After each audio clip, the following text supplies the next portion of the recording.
Hare Krishna, everyone. Welcome to this class on Bhagavad Gita daily. So let us begin by offering our respectful obeisances to our temple deities, Jagannath, Baldev, Subhadra Mai ki jai, Nitai Chaitanya ki jai, Parchuram Bhagwan ki jai, Vaman Dev ki jai, Panchtattva ki jai, Giri Govardhan ki jai. Let us do the prayers. Om Agyanatimirandhasya Gyananjana Shalakaya Chakshurunmilitam Yena Tasmai Shri Gurave Namaha. Nama Om Vishnupadaya Krishna Prasthaya Bhutale Srimate Bhakti Vedanta Swaminiti Namine Namaste Saraswate Deve Gauravani Pracharine Nirvishesha Shunyavadi Paschatya Deshatarine Jai Shri Krishna Chaitanya Prabhu Nityananda Shri Advaita Gadadhara Shri Vasadi Gaura Bhakta Vrunda Hare Krishna Krishna Krishna Hare Hare Hare Rama Rama Rama Hare Hare. So we are doing chapter number 14, the three modes of material nature. And the verse that we are doing today is very important. Fourth verse.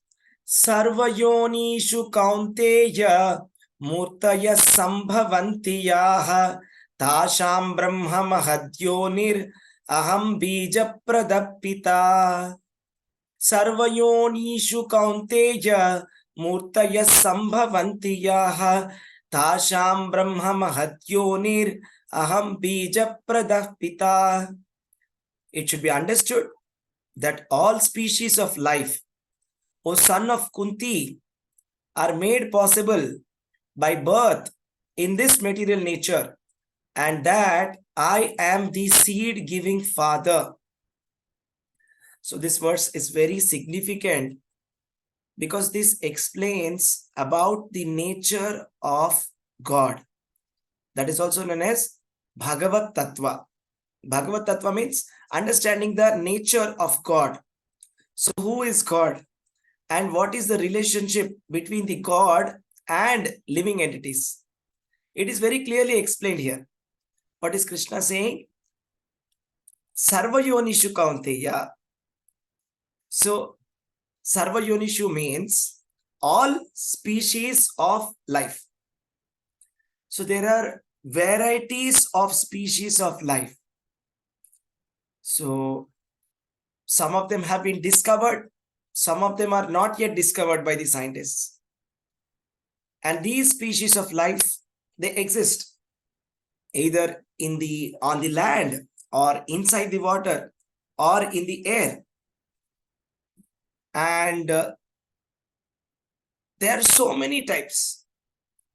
As far as our scriptures are concerned, Padma Purana says that there are 84 lakh species of life. So this 84 lakhs of species of life, out of which human being is one of them. So we are just one species of life. We are not the only life that is there. That's the first point. Second point is, Krishna is saying, is including all of them. Sarvayonishu. Sarvayonishu kaunteya. Murtaya sambhavantiyaha. Okay, that means they are all these forms which are there. All the 84 lakh species are there, which are there inside the water, aquatics, or in the air, birds, or on the land, beasts, or reptiles, or snakes, or germs, anything. Krishna is saying, Tasham Brahma Mahadyonihi. That means they are all made possible by this material nature. So all the bodies are made possible by the material nature.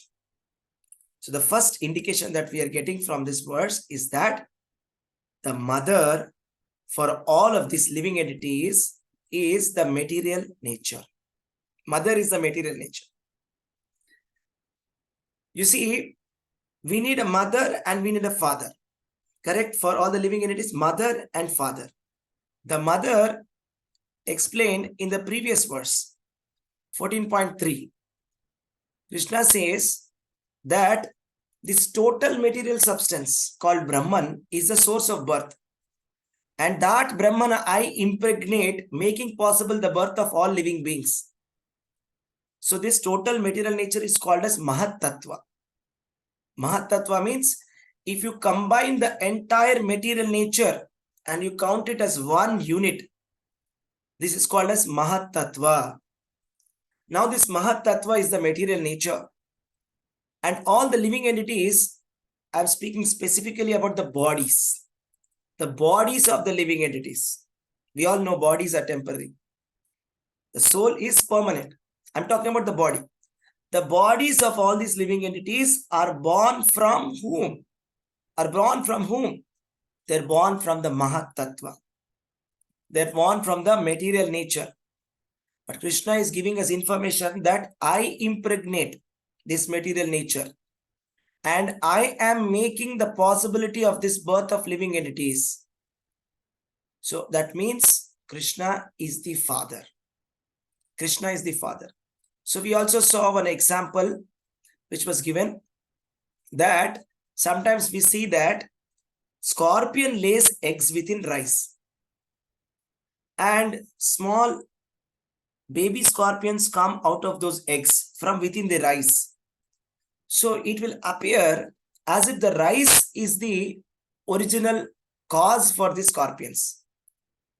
But if we apply a little bit of logic and intelligence, we know that no, it's not the rice. It's just that these eggs were laid by the scorpion within the rice.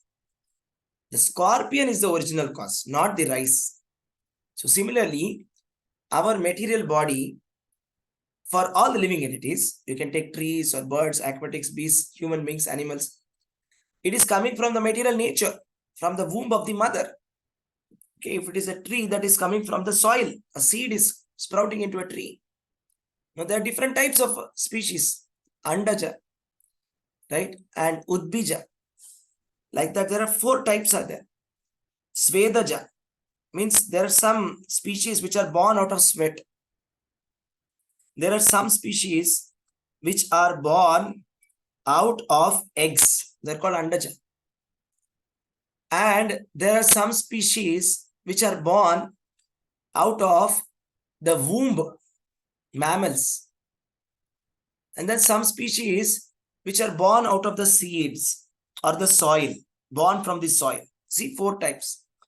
Born from the soil, born from sweat, born from soil is trees, born from sweat is germs, born from womb of mother, mammals, born from eggs, reptiles and birds. So it does not matter what type of species it is, who is the cause for this species of life. That has been explained. Krishna is saying clearly in the 14.3 that Tasmin Garbham Dadami Aham. That means I impregnate and making it possible for all the birth of all these bodies of the living entities. So in this verse particularly, Krishna is saying Tasham Brahma Mahadyonir. That means the material nature or Mahatattva that Krishna spoke about in 14.3, the previous verse, okay, that is actually giving rise to the material bodies. And who is the Father?